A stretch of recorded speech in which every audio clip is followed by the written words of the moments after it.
জয় শ্রীকৃষ্ণ চৈতন্য প্রভু নিত্যানন্দ শ্রী অদ্বৈত গদাধর শিবাসাদি শ্রীগৌর ভক্তবৃন্দ। হরে কৃষ্ণ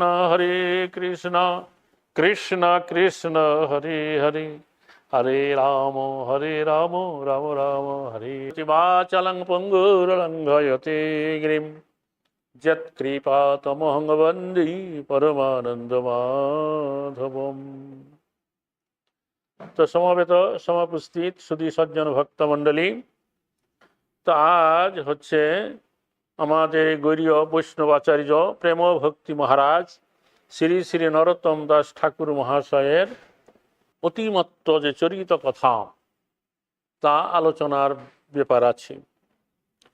তো তার যে স্থান সে হচ্ছে রাজশাহী জেলায় রামপুর বোয়ালিয়া, প্রায় 6 ক্রোশ মানে 12 মাইল দূরে গড়ের হাট পরগনা খেতুরি নামক গ্রাম। সেইখানে হচ্ছে নরোত্তম দাস ঠাকুরের স্থান, তার আবির্ভাব স্থান।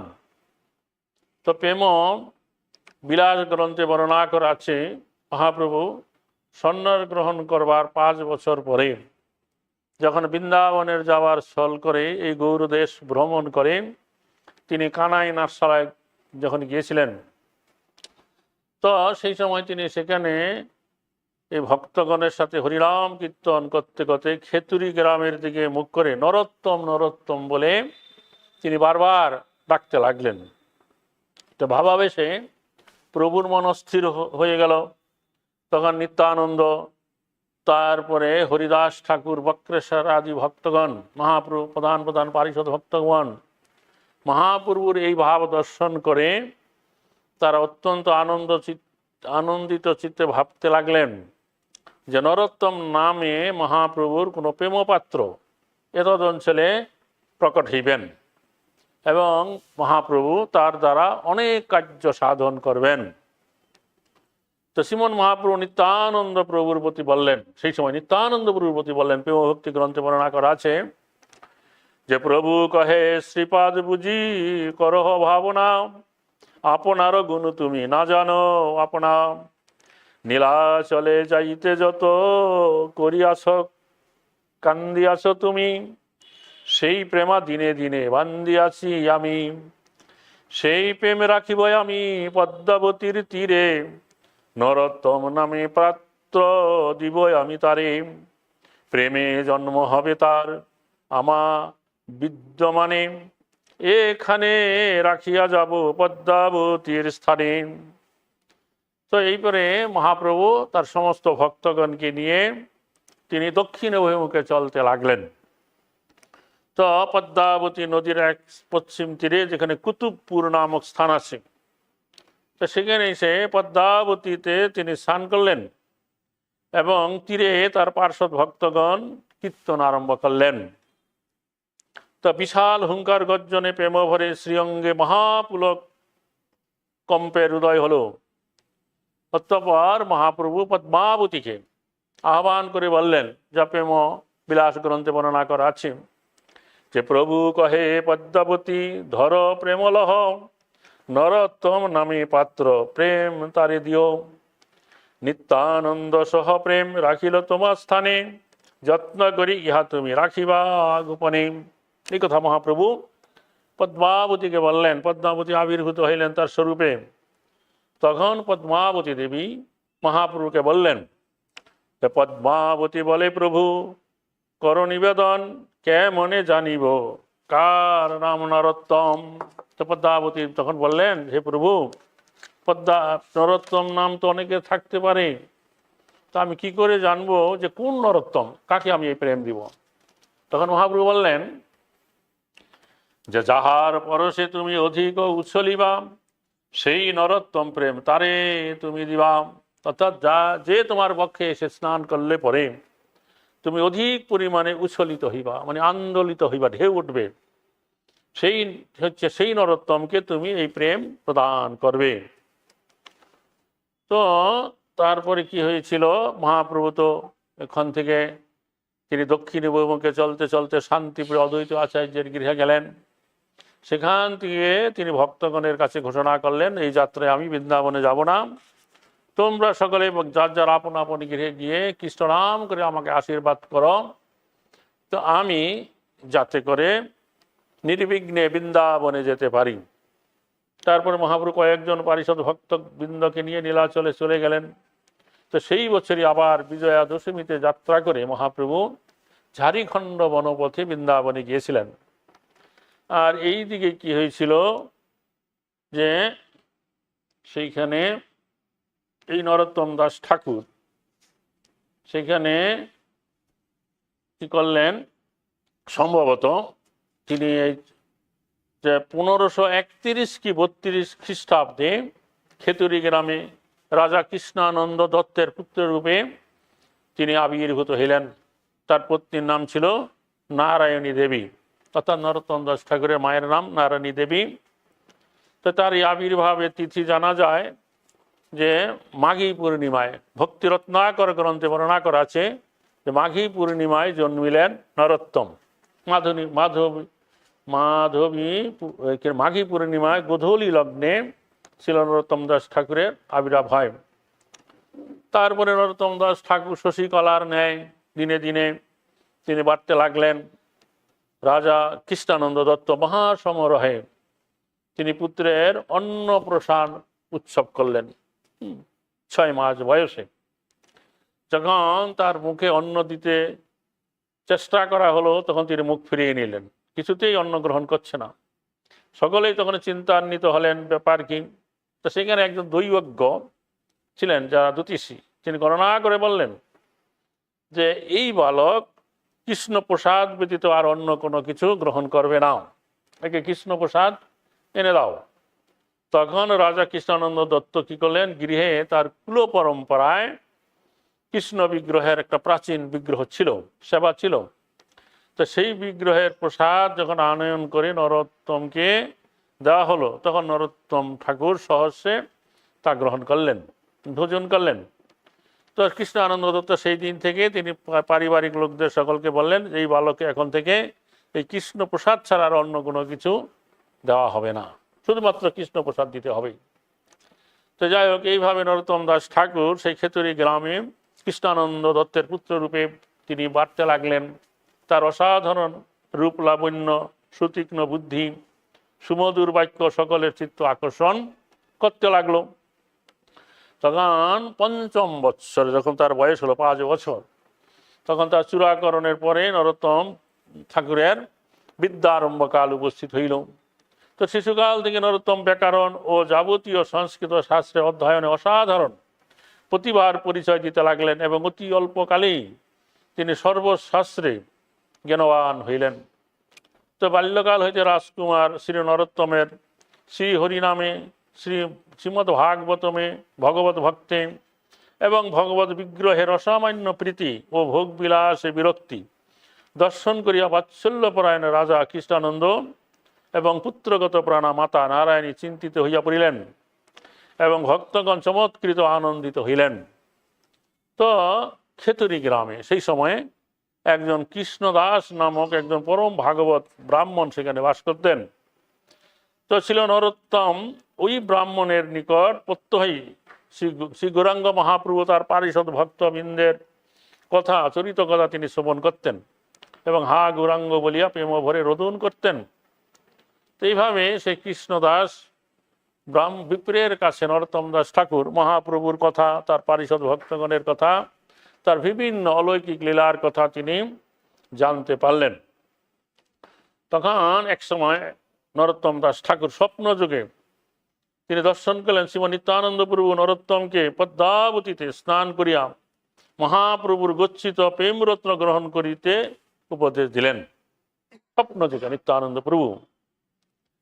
তো সকালবেলা উঠে নরোত্তম দাস ঠাকুর কি করলেন, তিনি পদ্মাবতীতে স্নান করতে গেলেন এবং যেখানে স্নান করতে গেলেন পদ্মাবতীতে নেমে যখন ডুব দিলেন, তৎক্ষণাৎ সেই জল একবার উচ্ছ্বলিত হইয়া উঠিল, তরঙ্গ হলো এবং তৎক্ষণাৎ সেই পদ্মাবতী দেবী নরোত্তমকে চিনতে পেরে মহাপ্রভুর গচ্ছিত প্রেম তাকে দান করলেন। আর সেই সেই প্রেম প্রাপ্ত হওয়া মাত্রই নরোত্তম দাস ঠাকুরের কান্তির মানে দেহের যে গাত্রবর্ণ তা পরিবর্তন হয়ে গেল এবং তিনি মহাপ্রেমী বিভূষয়ে অশ্রু নীরে কান্না করতে লাগলেন এবং তীরে উঠে তিনি নৃত্য করতে লাগলেন। তো এইরকম অবস্থা হয়েছে, তখন তার সাথে কেউ ছিল না, নরোত্তম একাকী ছিল।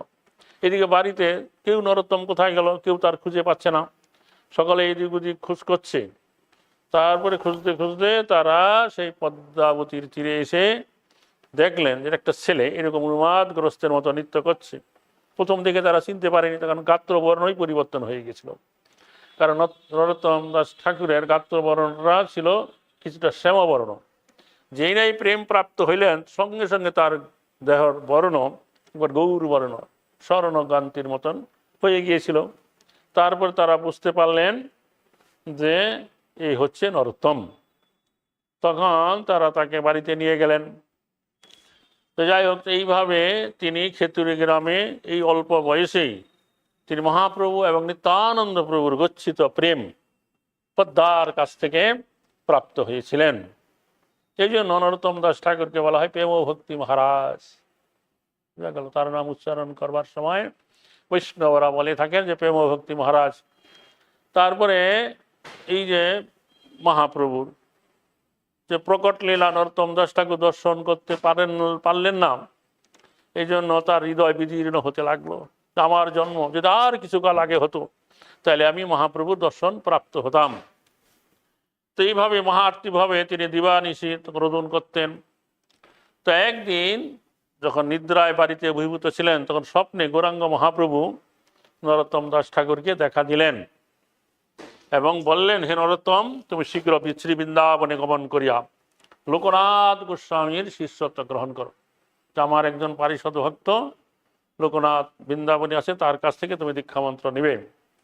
তো তার নিদ্রা ভঙ্গ হয়ে গেল। নিদ্রা ভঙ্গে নরোত্তম দাস ঠাকুর মহাপ্রভুর আবার অদর্শন হয়েছেন দেখে তিনি মূর্ছিত হলেন। তো প্রভুর ইচ্ছায় নরোত্তমের আবার একটুখানি ঘুম এসে গেল। তখন তিনি আবার স্বপ্নে দেখলেন মহাপ্রভুর আদেশ হলো যে শ্রীমন মহাপুরুষ সপারিষদে নরোত্তমকে নবদ্বীপে লীলা দর্শন করাইলেন।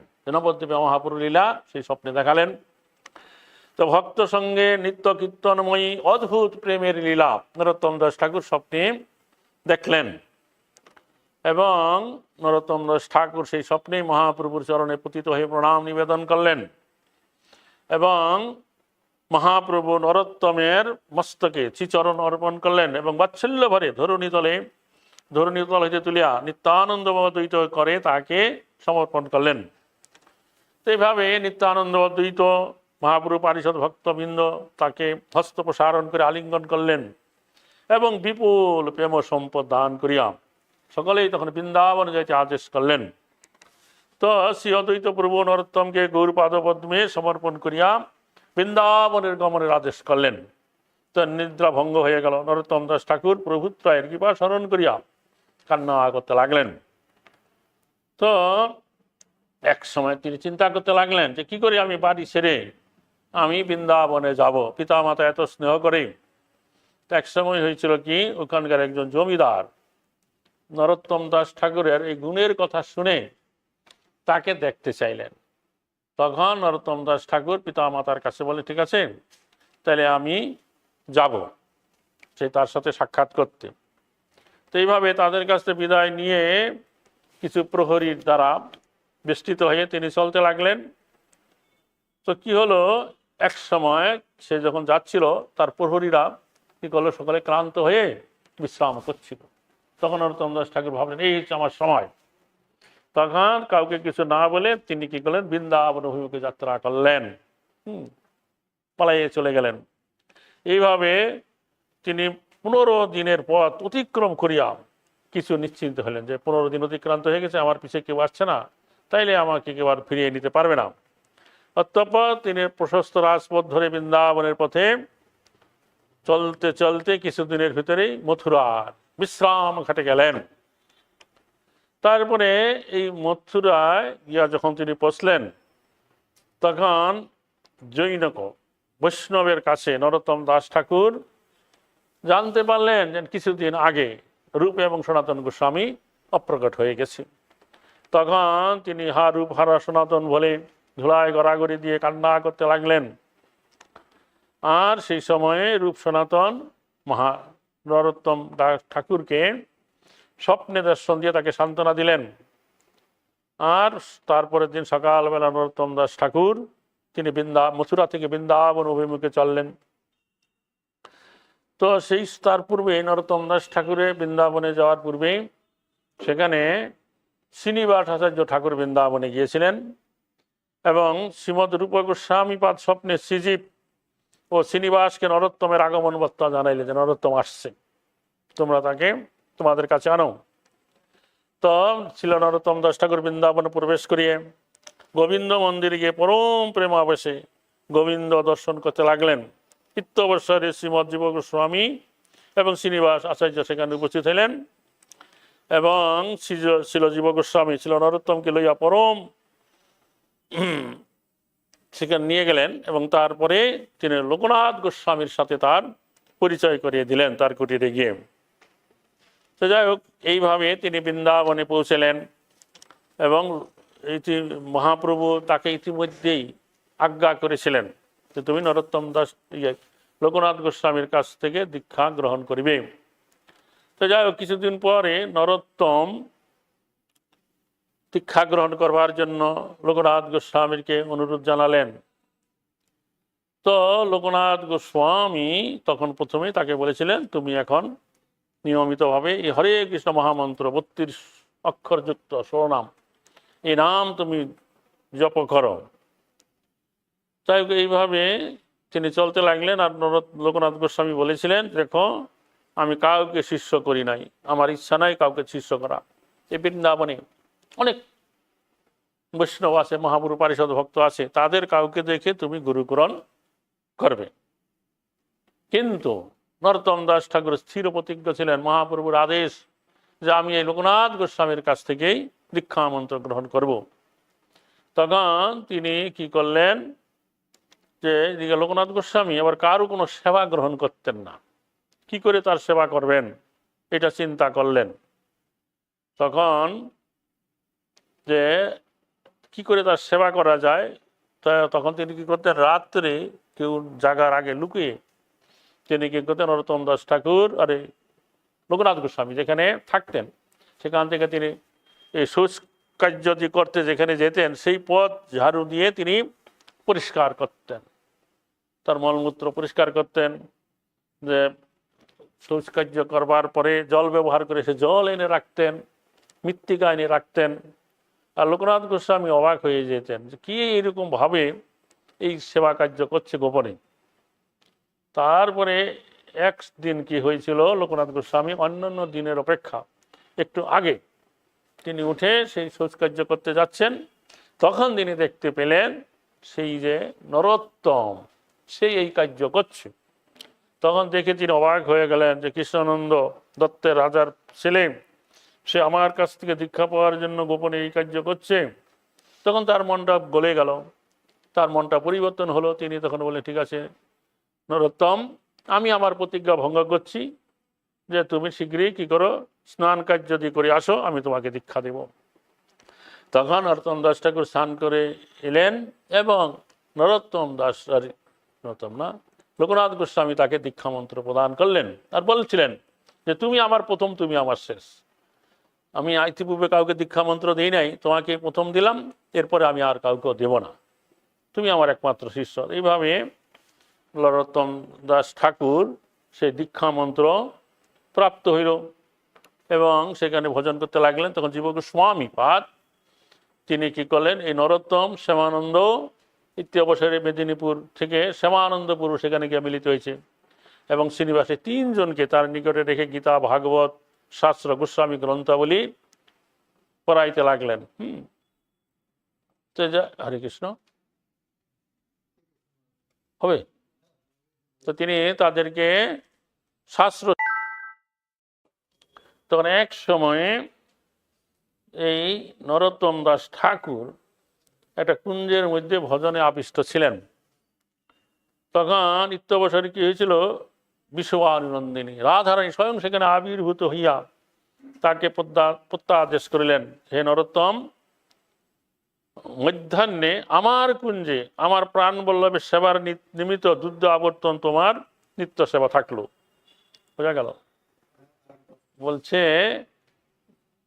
তিনি একটা গুপি বেশে আবির্ভূত হয়ে বলছেন যে আমার এই কুঞ্জেতে মধ্যাহ্নকালে আমার প্রাণ বল্লভ মানে কৃষ্ণের জন্য কি করতে হবে, সেবার নিমিত্ত দুধ আবর্তন মানে দুধ জাল দিতে হবে, এটা হচ্ছে তোমার সেবা, দুধ জাল দেওয়া। হ্যাঁ, আমার প্রিয় সখী চম্পকলতাও ওই সেবা করে, চম্পকলতা ওই সেবা করে, তার অধীনে থেকে তুমি সেবা করবে। রাধারানী বলছে এই জন্য তোমার নাম হবে চম্পকমঞ্জরী, তাই তার সিদ্ধ নাম হয়েছে চম্পকমঞ্জরী।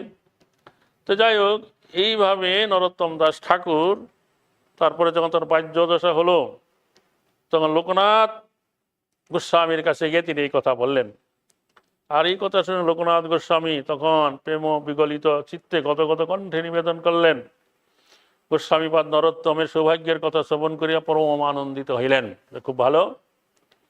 তো যাই হোক, তো এইভাবে নরোত্তম দাস ঠাকুর তার নিত্য সেবা হচ্ছে দুগ্ধ আবর্তন, তার ভাবাবিষ্টে মানসে তিনি এই সেবা করতে লাগলেন। তো আরেকবার কি হয়েছিল, নরোত্তম দাস ঠাকুর এই ভাবাবেশে দুগ্ধ আবর্তন করছেন, তখন সেই দুধ উছলিয়া তার আঙ্গুলে লেগেছিল, আঙ্গুলে ঠোসা পড়ে গেছে।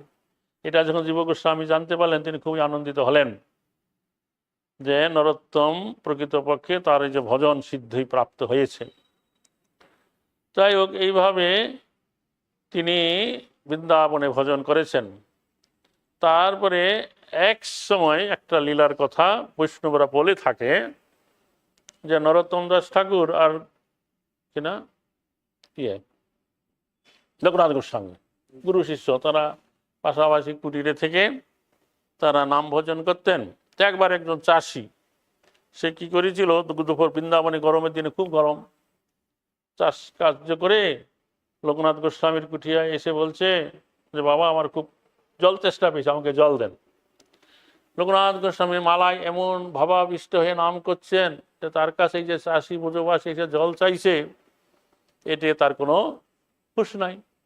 তারপরে তার একটু দূরেই নরোত্তম বসেছিলেন, তার কাছে গিয়ে যখন জল চাইলেন তখন নরোত্তম দাস ঠাকুর মালা রেখে পাত্র থেকে জল গড়িয়ে সে চাষিকে জল দিলেন। তখন সেই চাষি জল পান করে চলিয়া গেল। তার কিছুক্ষণ পরেই লোকনাথ গোস্বামী নরোত্তমকে বলে, নরোত্তম তুমি এই কি করলে, আমি তোমাকে এই নাম ভজন করবার জন্য নামের মালা নাম দিয়েছি, আর তুমি জপের মালা রেখে এই চাষিকে জল দিলে। নাম করা অপেক্ষা তুমি এই জল প্রদান করাটাকে অধিক গুরুত্ব দিলে। এটা একটা সূক্ষ্মভাবে বিচার করলে অষ্টম নাম অপরাধের পর্যায়ে পড়ে। বৈদিক কর্মকাণ্ডে অনুসারে মানে যত রকমের সেবা আছে তার থেকে এই নাম করাটাকে অধিক গুরুত্ব দিতে হবে। হ্যাঁ, নামকে গুরুত্ব না দিয়ে যদি অন্য কিছু কেউ করবে বৈদিক কর্মকাণ্ডে, সেটা একটা নাম অপরাধ। তো তুমি বৃন্দাবন থাকার যোগ্য নও, তুমি বৃন্দাবন থেকে দেশে চলে যাও, বাংলায় চলে যাও। তখন নরোত্তম দাস ঠাকুর আর কি করেন, তিনি তখন কি করলেন, তার যে শিক্ষাগুরু জীব গোস্বামীর কাছে এলেন, সব কথা বললেন। তখন জীব গোস্বামী এই কথা শুনে তখন তিনি বললেন যে দেখো, আমি কিছুদিন থেকে তোমাদের তিনজনকে নিয়ে একটা কথা চিন্তা করছি। এই যে গোস্বামীরা, শরৎ গোস্বামীরা, অন্যান্যরা এত গ্রন্থ রচনা করে গেছেন, এই গ্রন্থসমূহ এখন এখানে আছে আমার কাছে, আমার তত্ত্বাবধানে। এই গ্রন্থসমূহ বাংলায় নিয়ে গ্রন্থকারে প্রকাশ করে লোক সমাজের মাঝে তা বিতরণ করা দরকার। তো তোমার গুরুদেব যখন এই আজ্ঞা করেছে, তাহলে তোমরা তিনজন এই গ্রন্থ নিয়ে বঙ্গদেশে যাবে এবং বঙ্গদেশে গিয়ে এই গ্রন্থ প্রকাশনা করে লোক সমাজে প্রচার করবে এবং বহু লোককে মাঝে তোমরা মহাপ্রভুর শিক্ষা বাণী প্রচার করবে। তোমরা তিনজনেই আচার্য হয়ে জগতে শিষ্য গ্রহণ করবে। এই কথা বললেন। তখন নরোত্তম দাস ঠাকুর আর কি করেন, তার গুরুদেব আজ্ঞা দিচ্ছে, শিক্ষাগুরু সেই এরকম কথা বলছে।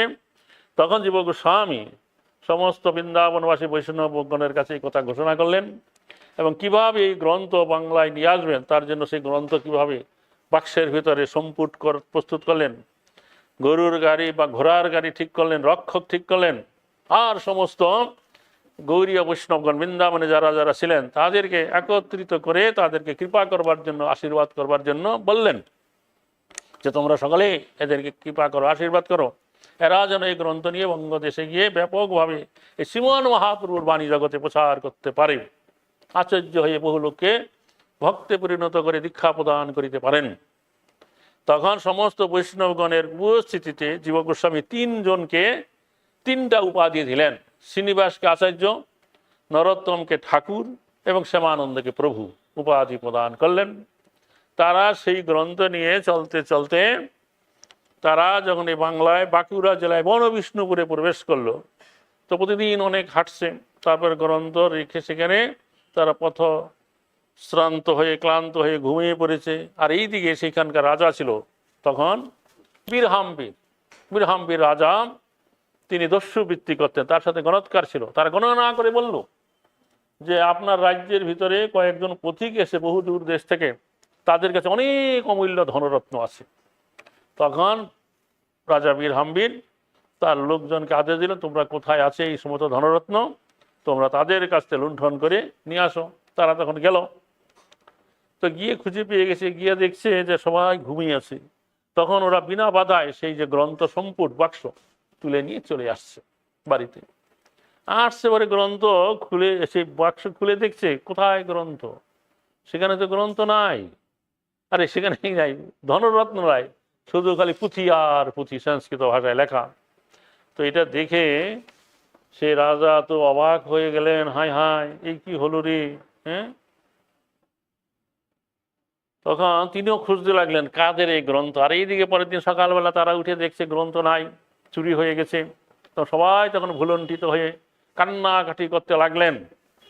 তখন শ্রীনিবাসাচার্য ঠাকুর বললেন যে ঠিক আছে, এরকম তো হয়ে গেছে, তো তুমি এখন খেতুরি গ্রামের দিকে যেতে থাকো। নরোত্তমকে বললেন, শ্যামানন্দকে বললেন তুমি মেদিনীপুর ওইদিকে যাও, গিয়ে প্রচার কার্য শুরু করো, আর আমি এখন এই খেতুরি এই বনবিষ্ণুপুরে থাকবো, যতদিন পর্যন্ত আমি এই গ্রন্থের অনুসন্ধান না পাই আমি এই বনবিষ্ণুপুর ছেড়ে অন্য কোথাও যাবে না।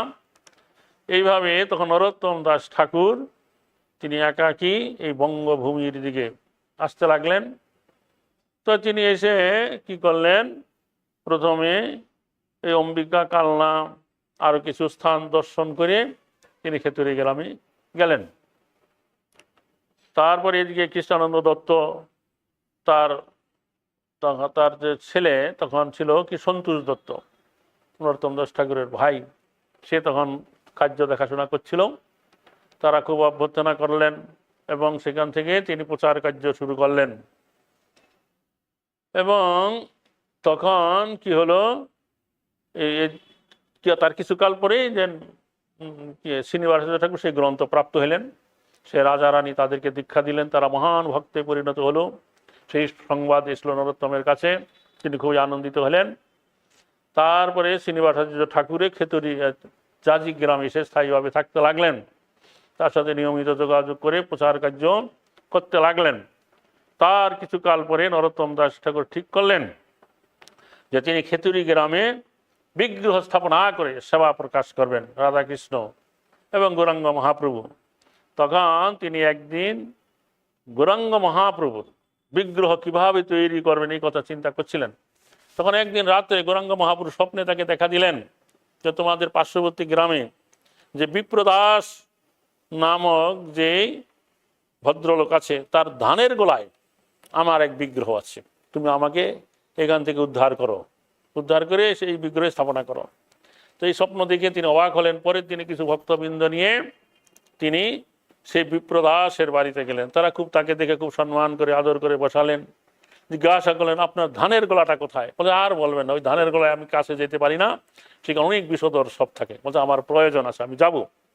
তারা নাক করছে, তবু নরোত্তম দাস ঠাকুর সেখানে গেলেন। সেখানে যখন গেলেন ধানের গলায় উঠবেন, তখনই সেই সাপ তারা ওখান থেকে চলে যাচ্ছে।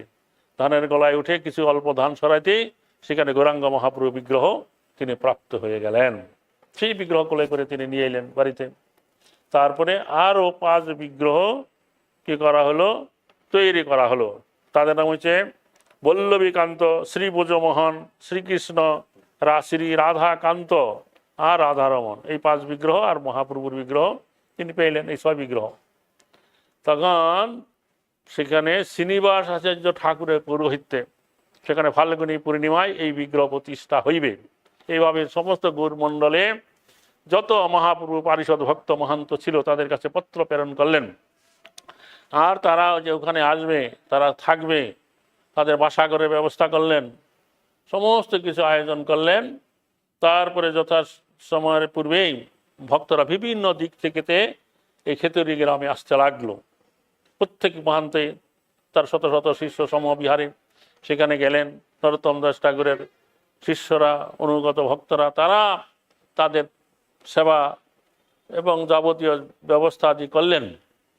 এইভাবে যখন সেখানে এই নির্ধারিত জাহ্নবা মাতা গেলেন তার পুত্র বীরচন্দ্র প্রভু শিষ্যগণকে নিয়ে, তখন কি হয়েছিল, খেতড়ি গ্রামে মহা বৈষ্ণব সম্মেলন উৎসব হলো। বৈষ্ণবরা বলে থাকে সেটাই ছিল প্রথম এই গৌরমণ্ডলে ফাল্গুনী পূর্ণিমা উৎসব। যখন সেখানে শ্রীনিবাসাচার্য ঠাকুর জাহ্নবা মাতার অনুমতি নিয়ে তিনি সেই বিগ্রহগণকে অভিষেক করাইলেন অন্যান্য ভক্তদের নিয়ে। তারপরে সেখানে বস্ত্র পরিধান করে দর্শন হলো, ভোগ নিবেদন করে যে নরোত্তম দাস ঠাকুর যে কীর্তন রচনা করেছেন গরান হাটি সুর, সেই সুরে তার শিষ্যরা সেখানে কীর্তন শুরু করলো। সমস্ত মহাপ্রভু পারিষদ ভক্তবৃন্দ যারা যারা ছিল তারা কীর্তন করতে লাগলেন।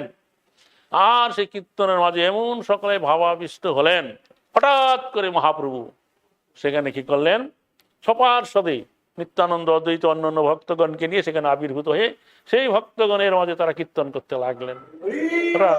হঠাৎ আবির্ভূত। তো সব ভক্তরা দেখছে যে মহাপ্রভু সপার্ষদে এসে গেছে, সবাই দেখছে। এইভাবে কিছুক্ষণ কীর্তন করবার পরে আবার মহাপ্রভু যেরকম হঠাৎ আবির্ভূত হয়েছিলেন তেমনি হঠাৎ আবার সপার্ষদে অন্তর্ধান হয়ে গেলেন। সবাই তখন সেখানে ধুলায় গড়াগড়ি দিয়ে কান্না করছে, হা গোড়া।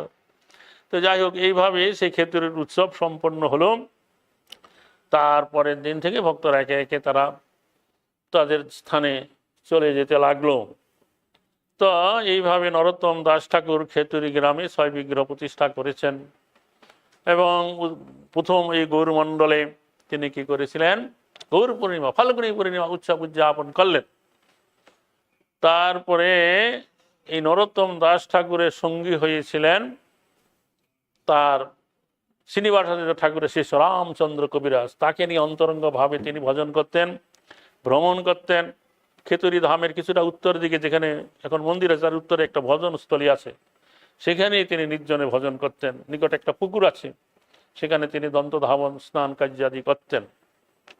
এই জন্য নরোত্তম দাস ঠাকুরের কীর্তনের পদে আছে রামচন্দ্র সঙ্গমাগে নরোত্তম দাস, সবসময় নরোত্তমের সঙ্গে কামনা করতেন।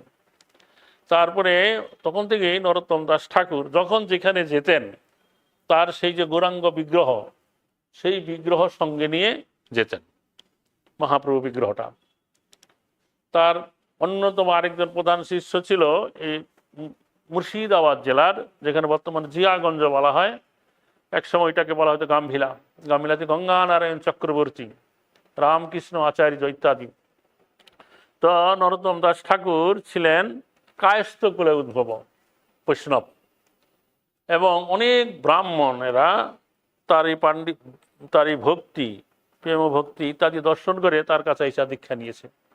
এই জন্য বহু ব্রাহ্মণ সমাজ তৎকালীন সময় এটা মেনে নিতে পারত না। তারা এই জন্য তারা নিন্দামন্দ করতো যে কায়স্থ হইয়া ব্রাহ্মণকে দীক্ষা দেয়। হ্যাঁ, তো তার একজন অন্যতম ব্রাহ্মণ শিষ্য ছিল এই গঙ্গানারায়ণ চক্রবর্তী। তিনি মাঝে মাঝে কি করতেন, ওই যেটা ভগবানগুলো আছে তার কাছে এসে তেলিয়াবুদের গ্রাম, এটা হচ্ছে রামচন্দ্র কবিরাজ এবং তার ভাই গোবিন্দ কবিরাজের স্থান, ওইখানে হয়ে ওই পদ্মা পার হয়ে ওখানে এসে উঠতেন। তারপর ওখান থেকে এই গঙ্গা স্নান করবার জন্য তিনি গাম্ভিলাতে গঙ্গানারায়ণ চক্রবর্তীর বাড়িতে আসতেন। তো এখানে অনেক ব্রাহ্মণ ছিল, তারাই নরোত্তম দাস ঠাকুরকে দেখে নাক ছিটকাত, বলতো সেই কায়স্থ গুরু, সে ব্রাহ্মণকে দীক্ষা দেয়। তো সেই সময় কি হয়েছিল, এক সময় তিনি যখন তার এই গৌরাঙ্গ মহাপ্রভু বিগ্রহ সহ এই খেতড়ি এই গাম্ভিলা মন্দিরে গঙ্গানারায়ণ চক্রবর্তীর বাড়িতে এলেন, তখন তিনি অসুস্থতার লীলা করলেন, খুব অসুস্থ হয়ে গেছেন। তখন তিনি বললেন, তোমরা গঙ্গার ধারে কি করো, চিতা প্রস্তুত করো। তখন শিষ্যরা তাই করলেন, চিতা সাজালেন। তো সেখানে গিয়ে গঙ্গানারায়ণ চক্রবর্তী তিনি শুয়ে পড়লেন। তখন সেই সমস্ত ব্রাহ্মণের এসে নানা রকম দন্ত বিকশিত করিয়া হাসতে লাগলো, যে দেখো দেখো, যে কায়স্থ হইয়া ব্রাহ্মণকে দীক্ষা দিলে তার কি গতি হয়, গুরুর যখন এই দশা, শিষ্যের না জানি কি দশা হয়। তখন সেই গঙ্গানারায়ণ চক্রবর্তী তিনি সে নরোত্তম দাস ঠাকুরের কাছে গিয়ে, তারা যাতে করে শুনতে পাই ব্রাহ্মণরা, এরকম করে বলেন, হে প্রভু, আপনি এই জগতে কত অধম পতিত লোককে উদ্ধার করলেন, আর এই সমস্ত পাপী তাপী লোকদেরকে উদ্ধার না করে আপনি এই জগৎ থেকে চলে যাবেন, এটা কি করে হয়? এই কথা বলা মাত্রই নরোত্তম দাস ঠাকুর সেখানে উঠে বসলেন এবং সেখান থেকে হেঁটে, গঙ্গার থেকে হেঁটে গঙ্গানারায়ণ চক্রবর্তীর বাড়িতে চলে গেলেন। তখন সেই সমস্ত ব্রাহ্মণরা ভয় পেয়ে গেল, তারা মনে করছে মরিয়ে গেছে, হেঁটে চলে গেল। তখন তাদের ভুল তারা বুঝতে পারেন, তখন তারা এসে নরোত্তম দাস ঠাকুরের কাছে ক্ষমা প্রার্থনা করেন। তখন নরোত্তম দাস ঠাকুর অনেক কৃষ্ণ কথা তাদের সাথে আলোচনা করেন, তারা তখন সকলেই ভক্ত হয়ে যান। তাদেরকে নরোত্তম দাস ঠাকুর আবার দীক্ষা প্রদান করলেন সেই সমস্ত ব্রাহ্মণগণকে।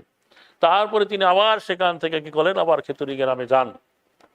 খেতুরি গ্রামে গিয়ে কিছুকাল থাকেন। তখনই তিনি এই যে প্রেম ভক্তি চন্দ্রিকা নামক এক মহান গ্রন্থ রচনা করলেন। লক্ষ গ্রন্থের সমাহার বলা হয়। 1,00,000 গ্রন্থ পাঠ করলে যেই ফল হবে, ওই গ্রন্থ পাঠ করলে তা ফল হয়ে যাবে। এবং তিনি প্রার্থনা গীতি রচনা করলেন, 55টা প্রার্থনা গীতি রচনা করলেন। তারপরে তিনি আবার এই শরৎকালে এক সময় কার্তিক মাসে তিনি ওই গঙ্গানারায়ণ চক্রবর্তীর গৃহে আসেন গৌরাঙ্গ মহাপ্রভু বিগ্রহ সঙ্গে নিয়ে।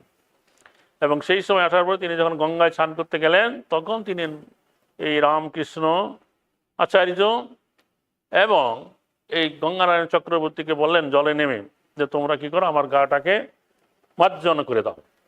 তো যেই তারা মার্জন করবার জন্য তার অঙ্গ স্পর্শ করছে, সঙ্গে সঙ্গে তার দেহটা দুগ্ধকারে মিলিয়ে গেল। সেটা ছিল আজকের এই তিথি, কার্তিক মাসের কৃষ্ণ পক্ষের এই পঞ্চমী তিথি।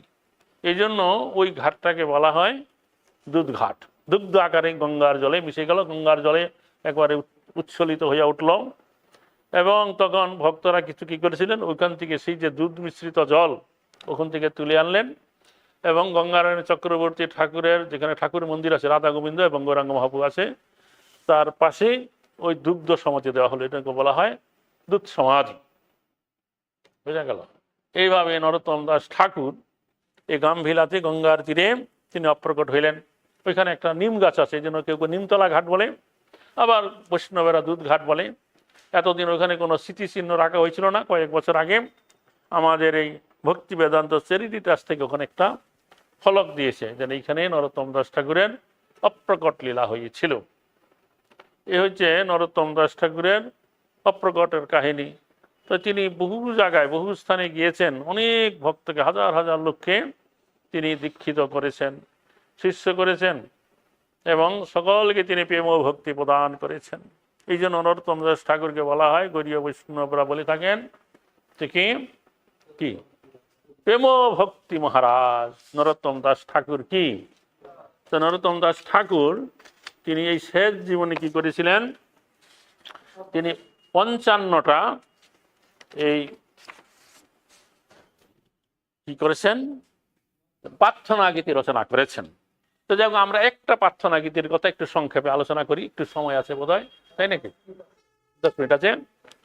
তিনি গৌরাঙ্গ মহাপ্রভুর বা তৎকালীন সময়ে আমাদের এই সর্বসাধারণ সাধারণ উদ্দেশ্যে তিনি বলছেন প্রার্থনা গীতি একটা, যে ওরে ভাই ভজমোর গৌরাঙ্গ চরণ, না ভজিয়া মইন দুঃখে ডুবি গৃহ বিষকুবে, দগ্ধ গইল এ পাচ পরাণ, তাপত্রয় বিষানলে অহর্নিশি হিয়া জলে, দেহ সদা হয় অচেতন, রিপুবশ ইন্দ্রিয় হলো গোরাপদ পাশরিল, বিমুখ হইল হেনদন, হেন গৌর দয়াময় সারি সবল আজ ভয়, কায় মনে লহরে শরণ, পরম দুর্মতি ছিল তারে গোরা উদ্ধারিল, তারা হইল পতিত পাবন, গোরা দ্বিজ নটরাজে বান্ধ হৃদয় মাঝে, কি করিবে সংসার সমন, নরোত্তম দাসে কহে গোরা সম কেহ নহে, না ভজিতে দেয় প্রেমধন।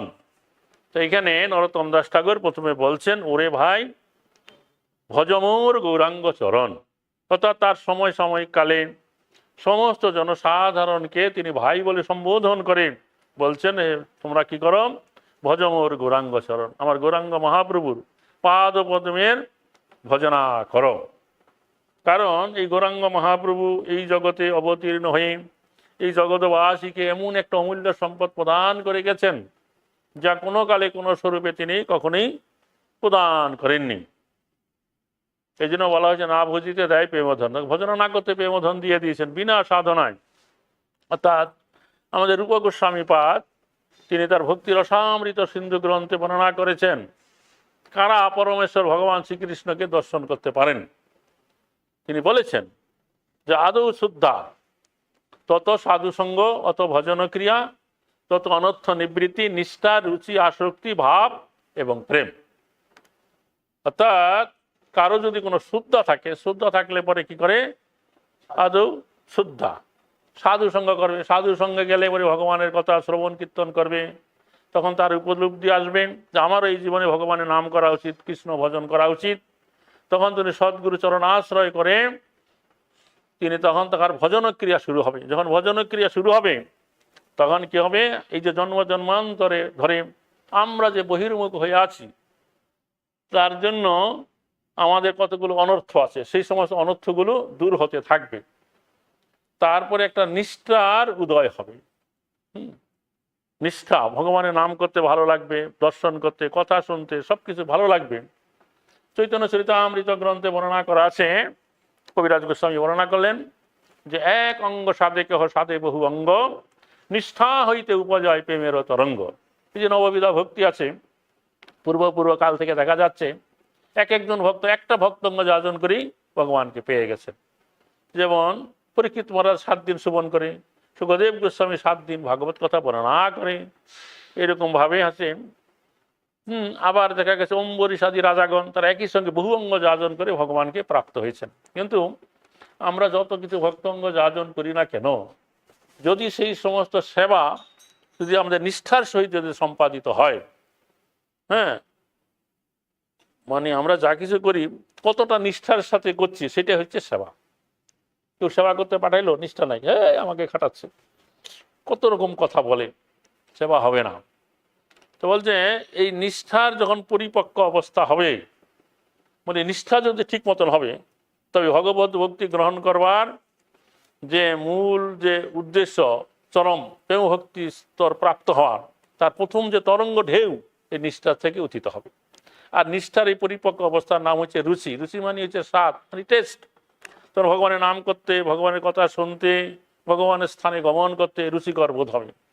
আর রুচির পরিপূর্ণ অবস্থার নাম হচ্ছে কি, আসক্তি। তখন সমস্ত বিষয়ের প্রতি অনাসক্তি এসে যাবে, সমস্ত আসক্তি ভগবানের পাদপদ্মে ন্যস্ত হয়ে যাবে। আর এই আসক্তির পরিপূর্ণ অবস্থার নাম হচ্ছে কি, ভাব। আর ভাবের পরিপূর্ণ অবস্থার নাম হলো প্রেম। এইরকম 8টা স্তর অতিক্রম করে প্রেম ও ভক্তি স্তরে যখন কোনো সাধক ভক্ত পৌঁছে যাবেন, তখন তিনি ভগবানকে দর্শন করবার যোগ্যতা অর্জন করে ফেললেন।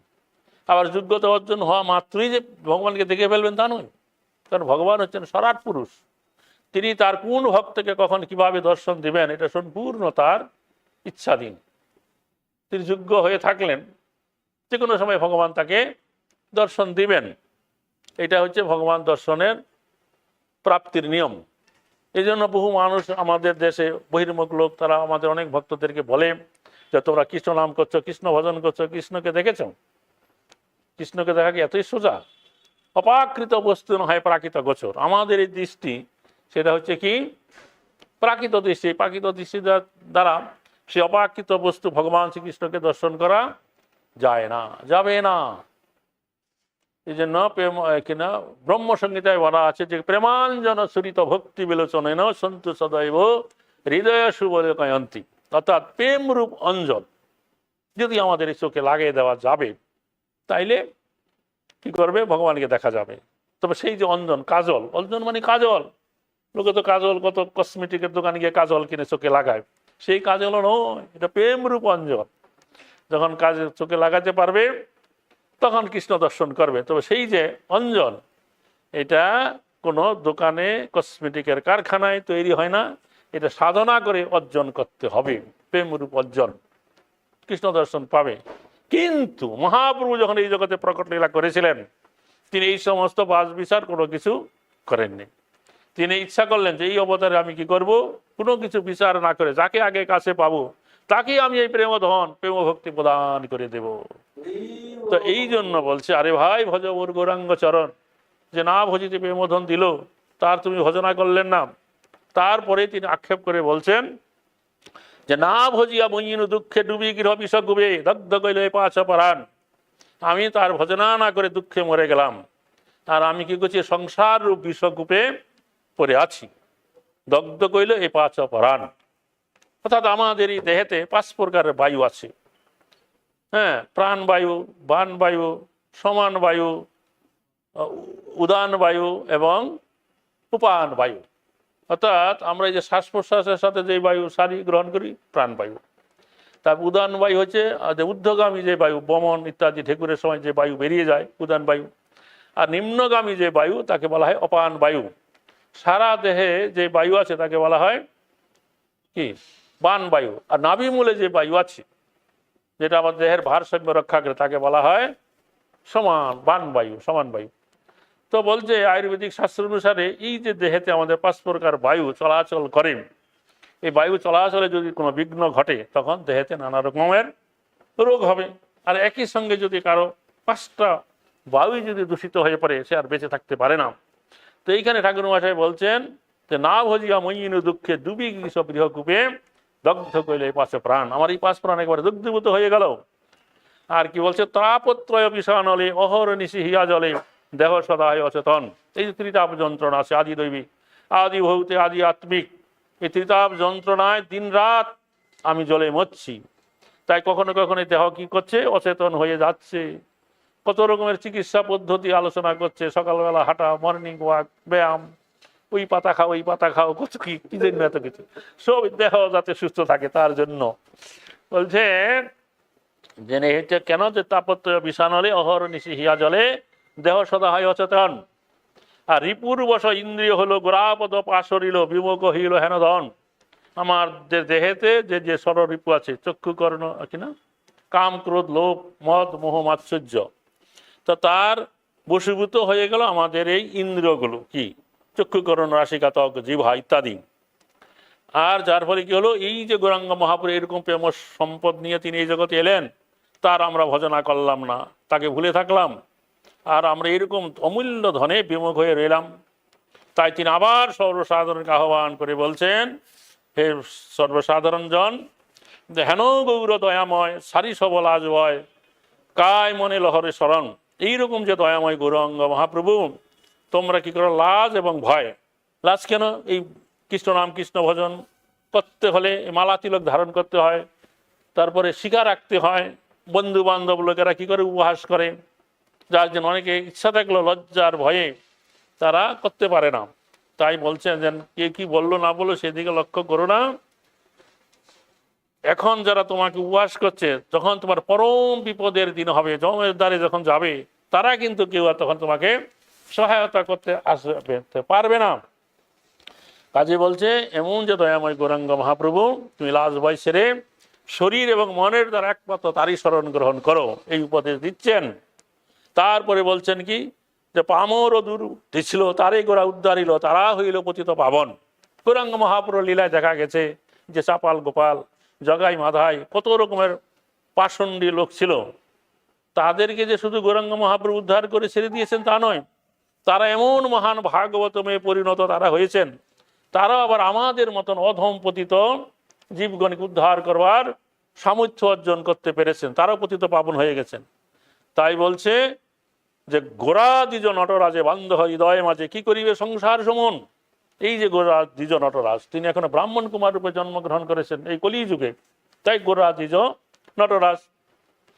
তো তাকে কি করো, হৃদয় মাঝে বন্ধন করো। তাইলে তো হৃদয় মাঝে বন্ধন আমরা কি করে করতে পারি? যেন একবার বুঝলিলায় দেখা যায় মা যশোদা তাকে বন্ধন করতে গিয়ে কি ফেসা দিয়ে না পড়েছিল, 2 আঙ্গুল কম হয়ে যায়। তাকে কি দিয়ে বন্ধন করবে? প্রেম ভক্তির ডোরে তাকে বাঁধতে হবে হৃদয় মাঝে। তাইলে এই যে সংসার সমন, সমন মানে কি, যমদূত, যমরাজের ভয়, মৃত্যু দেবতা, তা কিছুই করতে পারবে না। কারণ দেখা যায় কৃষ্ণলীলা শ্রীমদ্ ভাগবতমে অজামিল উদ্ধার লীলা দেখা যায়। অজামিল প্রথম জীবনে ব্রাহ্মণ ছিলেন, তারপরে দুঃসঙ্গ করার ফলে তিনি অভক্তে পরিণত হয়ে যান, নানা রকম অসৎকর্ম পাপকর্ম করেন। কিন্তু সৌভাগ্যের ফলে তার পুত্রের নাম রেখেছিলেন নারায়ণ। মৃত্যুকালে যমদূত দেখে সে কি করেছিল, নারায়ণ আয় বলে ডেকে দিয়েছিল, পুত্রের নাম রেখেছিল। আর যমদূতরা বিষ্ণুদূত এসে তাকে ছাড়ায়, সে ভগবান বৈকুণ্ঠে চলে যায় চরমে। তাই বলছে যে কি করিবে সংসার সমন। আর এই কলিযুগে সেই ভগবান পরমেশ্বর ভগবান অবতীর্ণ হইলেন, সকলকে তিনি প্রেম ভক্তি দিলেন, কি চণ্ডাল কি ব্রাহ্মণ কোনো ভেদাভেদ রাখলেন না। তাই আমাদের একজন পদকর্তা প্রেমানন্দ ঠাকুর তিনি বললেন, এই তিন ভুবন আনন্দে ভরিলে উঠিল মঙ্গল সুর, চণ্ডালে ব্রাহ্মণে করে কলাকলি, কবে বাঁচিল এই রঙ্গ। তো এখন সেই সমস্ত যমদূতেরা তখন বিচার করলেন যে একবার অজামিলকে আনতে গিয়েছিলাম, সে তার ছেলের নাম নারায়ণ, তাকে ডেকে দিয়েছিল, আর তাতে আমরা কি ফেসাদে পড়েছিলাম। আর এখন গৌরাঙ্গ মহাপ্রভু যার নাম, সেই নামেই গিয়ে নাম প্রেম প্রদান করছে, চণ্ডাল ব্রাহ্মণে অকাতরে সকলেই প্রণাম করে নিত্য আনন্দ করছে। এখন আর আমাদের ওখানে যাওয়ার দরকার নেই, ওদেরও আর কেউ এখানে আসার দরকার নেই, তোরা দরজা বন্ধ করে দাও। প্রেমানন্দ ঠাকুর বললেন যে চণ্ডালে ব্রাহ্মণে করে কলাকলি, দেখিয়া শ্রমণ তরাস পাইয়া কপাট হারিল দ্বারে। যেন এখন ওদেরও যেতে হবে না, আমাদেরও আর ওদের আনতে যেতে হবে না, কপাট বন্ধ করে দাও, আমরা এখানে বসে থাকি। তারা বসে পড়লো, হরে কৃষ্ণ। তাই বলছে যে নরোত্তম দাস কহে গোরাসম কেহন হয় না ভজিতে দেয় প্রমোদন। তাই নরোত্তম দাস ঠাকুর বলছেন যে এই যে গৌরাঙ্গ মহাপ্রভুর মতন অবতার এই জগতে আগে কেউ আসে নাই, ভবিষ্যতে কি আসবে কোনো ঠিক নেই। তা তোমরা যে দুর্লভ মানব জীবন পেয়েছ, তাকে তোমরা তার ভজনা করো, যে না ভজনা করতে প্রেমধন প্রেম ভক্তি প্রদান করে দিয়েছে। নিতাই করবে আনন্দে হরি। ঠিক আছে,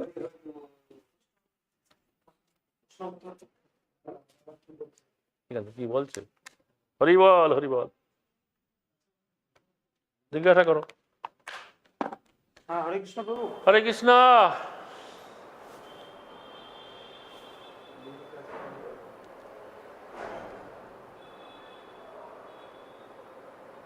জিজ্ঞাসা করো।